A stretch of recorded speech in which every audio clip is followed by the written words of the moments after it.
the first of the month.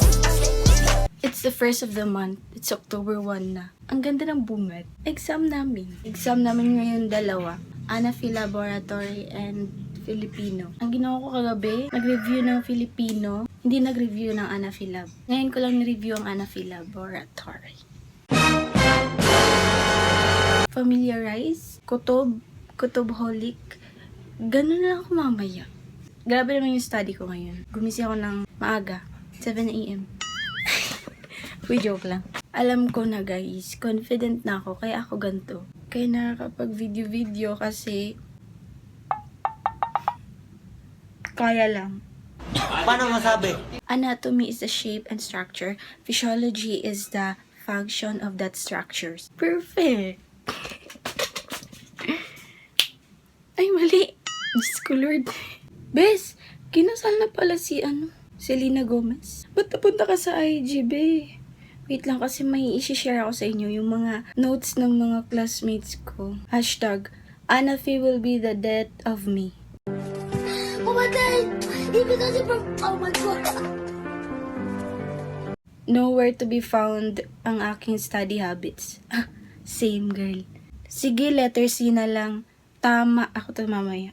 Bakit ba yung letter C na yun? Hindi ko yan hindi ko pa na-prove na parang worth it yung letter C na yan. Hindi ko na maalala kung saan ako nag-answer ng letter C. Tapos di ko na check kung check ako dun. Gets you ba? Diba? Ito mas maganda to. Araw ng mga... Hoy! No to that word, Ito din. Nakaubos daw siya ng 3 Lucky Day coffee in just one night. Ito mga taga-ibang school to, pero same kami ng mga pinagdadaanan. 100 items, tas 40 minutes lang, Anafi. Uy, tama ka na, Jo. Go na.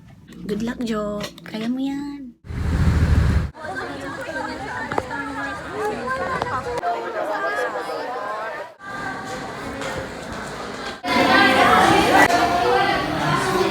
First exam. 1 hour later. Hi guys!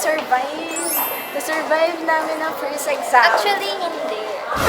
Ako survive ko na. Bahala na yung Perfect na yun. Mali. Oh, perfect. Perfect yung garto. Guys, mali spelling. Grabe talaga to. Spelling bee. Hello, gordo. We're eating, guys. I'm gonna sleep after I sleep. I'm gonna study Filipino. Are you studying? Naga-Facebook lang siya. Kasi nag-study na siya. Let's go for the Filipino. Much later. Hi guys! Tapos na ang Filipino. How was it? It's okay. It's fine. Mas okay Nobody's siya kaysa sa Anafi. Siyempre. Kasi zero talaga sa Anafi. Zero ka dyan. Na-survive ng medyo makapigil hininga. Lalo na yung kanina morning. Anafi. Ginawa namin, nagbilangan na lang kami ng mali. Nangunguna na ako doon. Mga yung mali ko doon. 2 points yung isa 1 point. Tapos yung number 35, yung number 38. Nag-nursing ka ba, Jo? Given na yan, first exam, parang stepping stone mo yun. Considered na yun. So, bukas, may exam ulit kami, 3 major. Ang gagawin ko ngayon, study, matutulog. Good night. Good morning, y'all. It's already 6 a.m. And kanina pa ako gising. 4 a.m. Such a good student. It's 6:20. And I need to get ready. Bye-bye, guys. Good luck to you, Jo. Kaya mo yan ulit.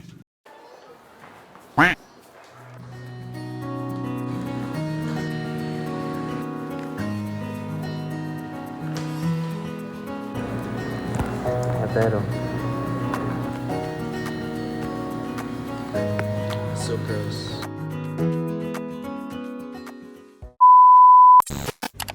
Grades doesn't define me.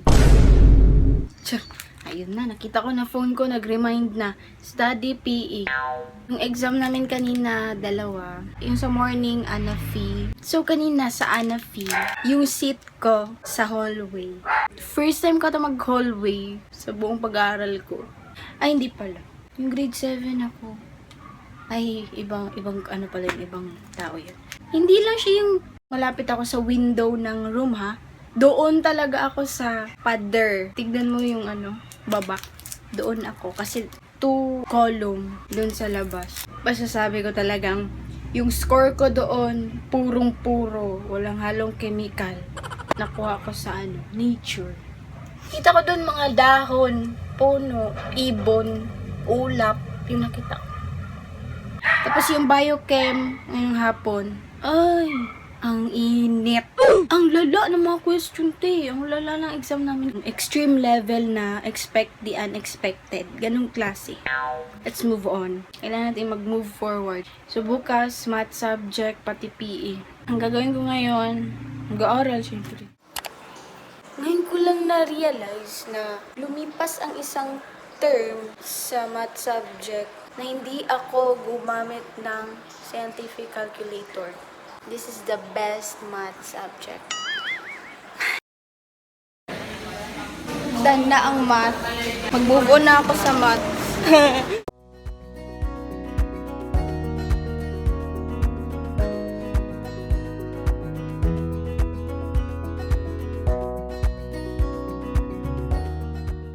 Thank you, Lord, for guiding me. Hindi ko alam ano nangyari sa math ko. Anong ginawa mo doon, Diyos ko, Lord? PE exam. Nakaupo lang kami sa floor. Okay lang. Medyo nabali yung ko. Yung, what you call that bone? Yung dito middle sa spine. Thoracic vertebrae. Ito yung cervical ko. I-reward ko yung sarili ko ngayon. Manonood ako ng series. Kasi dapat balance, hirap, tsaka yung gaan. Pagaanin natin yung utak ko. Pagkatapos nun, mag-i-start na ako mag-aral for tomorrow's exam.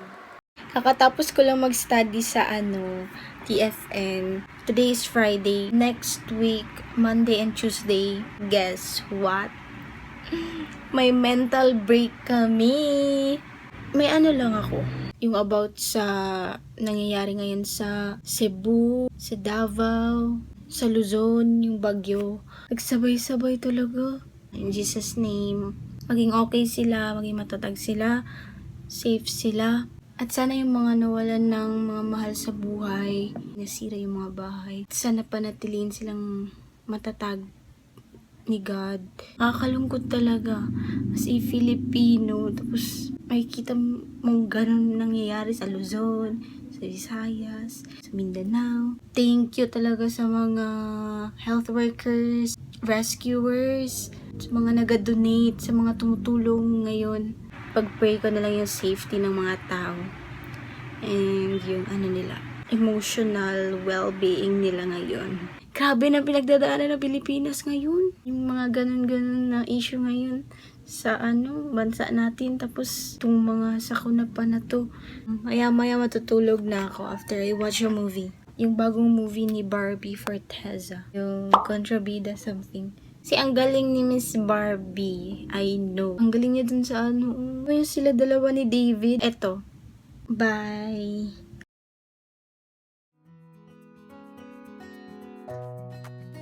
Alam niyo yung mga questions na lumalabas sa exam na hindi mo talaga alam, like, walang chance kasi hindi mo na pagdaanan yun, hindi mo na basa yun.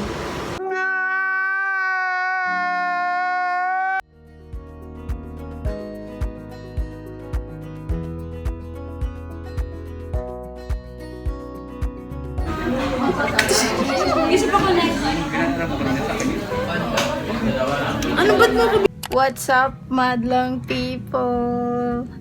Parang walang energy, Jo. What's up, madlang people? Anong petsa na? October 4. Bukas, October 5. And bukas ang start ng kalayaan. Makakalaya na kami ng utak ko. Nanonood ako ng vlog. Today is October 5. Happy Teacher's Day sa lahat ng mga guro sa buong mundo. Lalong-lalo na sa nanay ko. Happy Teacher's Day, Ma! Sana tumaas na yung sahod ng mga guro. Saludo ako sa lahat ng guro. Deserve nila i-recognize everyday, hindi lang isang araw. So, ngayon, sabi ko nga, di ba, kalayaan ko ngayon. Ang ginawa ko, nanood ako ng Showtime. Nanonood ako ng Showtime. After how many months? After ng bakasyon, ngayon na lang ulit ako nakapanood ng Showtime. So, may bagong sila ngayon, segment. Yung Laro-Laro Pick. Ang ganda. Grabe. Idol ko talaga si Vice, guys. Sana ma-meet ko siya bukas. Matatawa ka, malulungkot. As in, halo-halo yung kaba din. Lalo na dun sa lipat, patipat. Grabe. Hindi ko yung makarelate, guys. Okay lang yun. Alam ko nang bored ako. Kasi nandito na naman ako nakikipagdaldalan sa camera.